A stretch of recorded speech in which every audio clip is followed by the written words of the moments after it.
ఒక mentor he can council also. కానీ ఒక కౌన్సిలర్ మెంటర్ చేస్తూ ఉండలేకపోవచ్చు. ఏదైనా ఒక సిచ్యువేషన్ ఎదురైనప్పుడు, ఏదైనా ఒక ఛాలెంజ్ గుండా ఆ వ్యక్తి గాని ఆ కపుల్ గాని వెళ్తున్నప్పుడు ఆ సందర్భంలో కూర్చొని కౌన్సిలింగ్ లో మాట్లాడతాము, కొన్ని సలహా ఇస్తాము, కొంచెం కరెక్షన్ జరుగుతుంది, కొంత ఎంకరేజ్మెంట్ ఇచ్చి పంపించేస్తాం. ఆ తర్వాత కంటిన్యూస్ గా వాళ్ళని మనం ఫాలో చేయలేకపోవచ్చు కౌన్సిలింగ్ లో. బట్ వేరాజ్ మెంటరింగ్ లో యూ ట్రావెల్ విత్ దెమ్. వాళ్ళు ట్రబుల్ లో ఉన్నా, వారు జాయ్ లో ఉన్నా, దర్ ఇస్ అసోసియేషన్, మనం కలిసి వెళ్తా ఉంటాం. అది డిఫరెన్స్ అని నేను అనుకుంటున్నాను. బిజీ వరల్డ్ లో యంగ్ కపుల్స్ అని వినగానే కొంచెం బాధ అనిపిస్తుంది. ఎందుకంటే ఎలా అయిపోయిందంటే ఇక బిజీ కదా, ఇక ప్రపంచం ఇంతే బిజీగా ఉంటది, మిగతా అన్ని స్పిరిచువల్ ఇష్యూస్ వాటికి తక్కువ టైమే. అందుకే చర్చెస్ లో కూడా మెల్లిగా ఆ కలుసుకునే టైం తగ్గించేస్తూ ఉన్నారన్నమాట. పూర్వం రోజంతా గడిపేవాళ్ళు, అలా ఓ పూటకు వచ్చింది, ఇప్పుడు ఒక గంట కలిసి ఉండటానికి ఇష్టపడట్లేదు. ఎందుకంటే that clearly shows there is no love for God and the fellow, నా తోటి సోదరులకు. ఇలాంటి వాతావరణం ఉన్నప్పుడు జంట మధ్యలో కూడా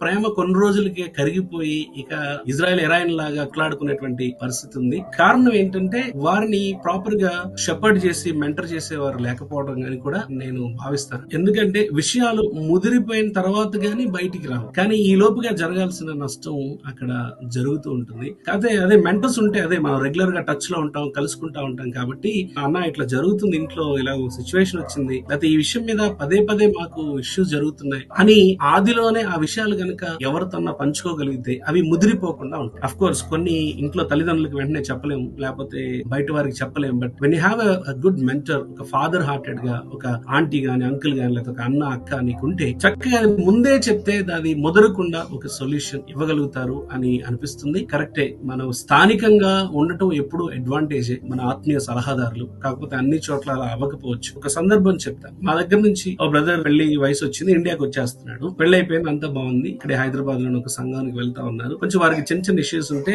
ఫోన్ చేసినప్పుడు మాట్లాడితే, మరి మీరు సేవకుడంతో మాట్లాడొచ్చు కదా, కొంచెం ఆయనతో కూర్చోండి, ఇద్దరు కలిసి కూర్చొని మాట్లాడండి అంటే, ఈ సైడ్ ఒక మాట చెప్పాడు. ఏమన్నాడంటే, ఆయన దొరకడు, చాలా బిజీ. ఎందుకంటే పలానా పెద్ద నాయకుడికి ఆయన రైట్ హ్యాండ్ లాగా, ఒక పెద్ద సేవకుడికి ఒక రైట్ హ్యాండ్ లాగా, so is always busy with him. మాకు అంత ఆయన దొరకడు, యాక్సెసిబిలిటీ ఉండదు. అంటే ఇప్పుడు స్థానికంగా అలాంటి వారు పట్టించుకునేవారు లేనప్పుడు దూరంగా ఉన్న మీ బోటి వాళ్ళని వాళ్ళు అప్రోచ్ అవ్వాలి. వీఆర్ జస్ట్ వీడియో కాల్ అవే, కొద్దిమందిగా ఎక్స్ట్రా మైల్ వెళ్లి ఆల్రెడీ వారి మీద ఉన్న బరువులకు మాత్రం కాకుండా ఇంకా కొంచెం బరువులు మోసేటువంటి వ్యక్తులు ఉన్నారు కాబట్టి, భారభరితులు ఉన్నారు కాబట్టి, వారి దగ్గరికి మీరు అప్రోచ్ అవ్వచ్చు. కనీసం ఒక్కరు మీకు ఆత్మీయ సలహాదారుగా, ముఖ్యంగా మీ డిసిషన్స్ లో, మీ పర్సనల్ ఫ్యామిలీ ఇష్యూస్ లో ఒకరు ఉండటం ఎంతో ఆరోగ్యకరం. అలా లేరంటే కనుక మీరు చాలా అక్కర్లో ఉన్నారు. మీరు ప్రార్థన చేయండి, ఖచ్చితంగా దేవుడు మీకు అలాంటి వారి దగ్గరికి నడిపిస్తాడు.